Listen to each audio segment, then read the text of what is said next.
around and get better lighting. Maybe I'll sit this way. This might be a bit better. Pleasure to see you. So we've got our protein shake and coffee. This is how it works. If you... I remember when I was 30, I was talking to this guy who was 40 and said, oh, look, if I have one burger now, I get fat. He said, when you're 40, if you lick it, you get fat. And I thought, yeah, that was funny. But now I'm reached that age, and it's true. You have the protein in the coffee. That's how it works. So social geometry of exclusion. Now, a lot of you will feel this when I want to apply this to something in real life. I would say a lot of you might feel this, especially now you might be teenagers or in your 20s, and you're looking at Facebook and looking at what looks like happiness of other people, and you're not there. And you can immediately feel excluded, rejected, angry that your life's not the same. These are things that you might go through psychologically, and a lot of these are an illusion. So I wanted to break it down a little bit in the hopes that it might help you as it helps me accept what is really going on when it looks like you think you're getting excluded or that you've been erased or those type of things from other people's lives. So I made some notes. So this time I hopefully don't forget anything. But the first thing is that you notice that something's happened, a birthday, a funeral, people going out together, whatever it is, and that you notice that you're not there now, and it looks like they're having a great time and you're not. For example, I don't know where you are. I'm very lucky. I've got a great life, touch wood, but you know, especially when you're younger, it's harder to establish all of that. So you are depressed, maybe you feel like the world hates you, maybe, or what have you done wrong, or maybe you're worthless, or those type of things. But in fact, it's actually a pattern of performance cohesion. So what that is that a lot of people, which I didn't understand this growing up, is that because the autistic type of brain doesn't look at performance narratives and social cohesion, it doesn't understand those things necessarily directly or intuitively.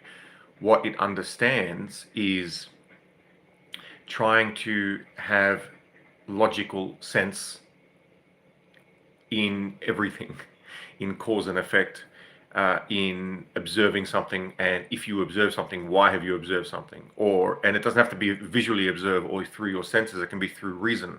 For example, someone might say, a simple thing is someone might say, oh, I think you're a great friend. And then you see a photo of them on Facebook or wherever, TikTok or whatever, and they're out with other people and you're not invited, for example, right? And you're like you're a teenager, you're in your 20s and you see this, and that can be quite devastating.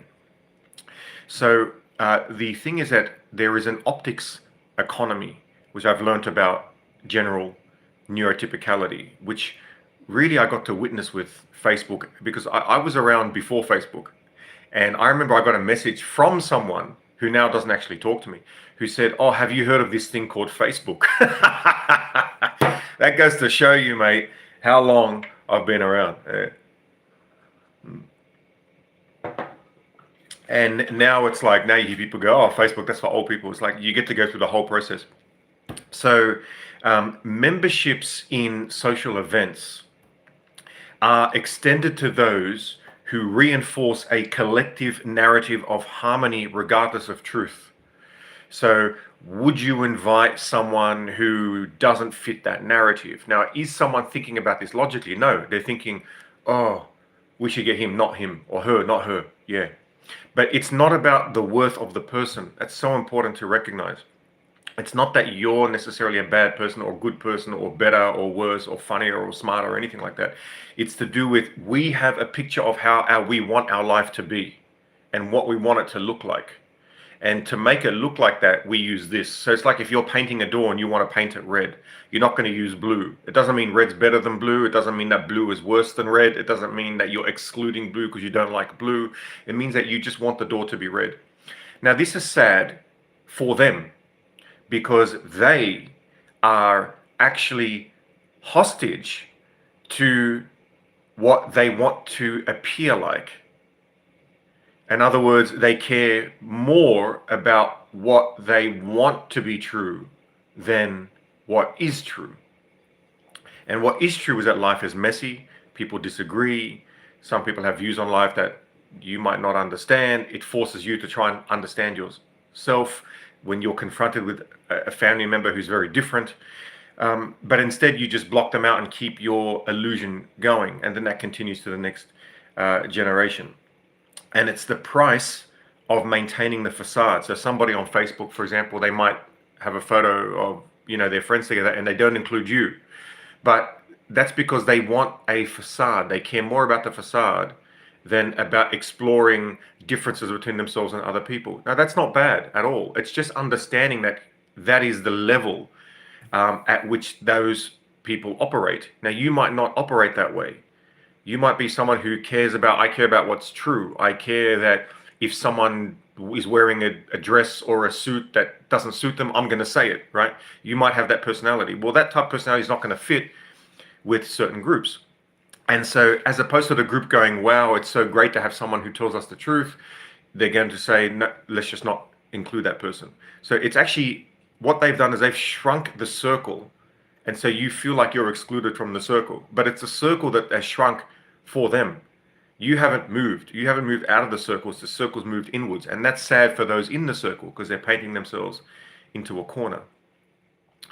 The cognitive dissonance loop, if you are someone like myself or you have that sort of autistic or logical mindset, you're going to start asking yourself, why was I excluded? And until you can find a proper logical explanation in your head, it just goes around and around and around. You think, am I a bad person? Are they bad people? And then you notice they're not bad people. I'm not a bad person. What's going on? And that just keeps going over and over and over until you analyze it and figure out what's going on. So when you extend a vector, so for example, let's say, okay, look at two trains, right? There are trains, one's going to the city and the other one is going just slightly north of the city.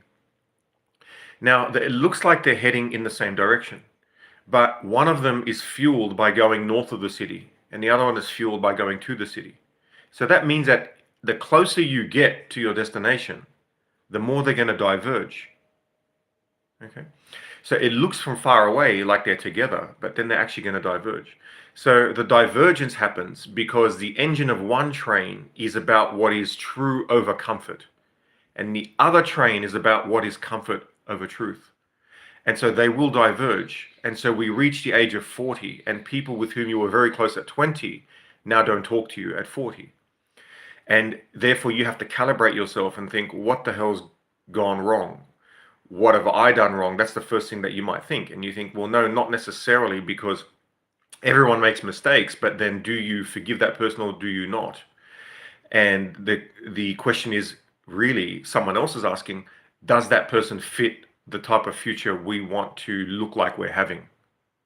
Right? That's a very human way to go about it. It's like, oh, we have our belief, our language, our culture. That person doesn't fit that. So let's just continue with our belief, our language, our culture. In other words, our world that we've created survives, but it survives at a cost, which is that anything that's a threat to that narrative is excluded. That leaves a community repeating itself over years, right? As opposed to people who think outside the box, which forces us to challenge ourselves to become better versions of ourselves. So therefore, I think that was really all I wanted to say. So that was a very analytical version of saying, how do you deal with the feeling of being excluded, when in fact, that's an illusion. You're not actually being excluded. It's not you. It's not like, oh, you're whoever you are, you get out. That's not what's happening. The other people are actually thinking, how do we let people know, quote unquote, know our life, what we wish our life was. We have harmony, we have love, we have fireworks, all this type of stuff, which is an illusion. And you'll see it on Facebook, and it'll give you the impression, or TikTok, or wherever you go, it'll make you think that their lives are better than yours, but it's not actually true. If you're looking at that and thinking that, then in fact, what you've got to remember is that your brain is analyzing. And if your brain is analyzing, then you have the ability to analyze. Now, this is a quality that you didn't know you had until you recognize that you're doing it. So it's really important to recognize that about yourself. These are things that you'll learn about yourself if you're a teenager or you're in your 20s. You don't yet know to that level what abilities you have and don't have in general, because you just don't have enough time yet. You're just barely an adult, if an adult at all. So you haven't experienced the analyzing of your own mind over patterns and patterns and patterns. So to see yourself be close with people for 5 or 10 years and then not close anymore, and then they have children, all of those things that you haven't had a chance to go through, and you will, right? So I'm sort of giving you a heads up to recognize that when you see people do these things, it's all a way for you to learn more about yourself and to recognize why you're getting upset, why you're getting challenged, and are you falling victim to the illusion that what you're looking at is real and it's not. People's photos are them trying to remember a version of history that makes them feel good about themselves. It's not about what's really going on. That's why you don't see people taking photos of themselves taking a dump on the toilet, or vomiting, right? Because these are all part of life as well, even though they're not good, right? So we try to just show a certain version. So that's what, if you can try and remember that and make yourself better at the same time. What am I going to do today that I didn't do yesterday?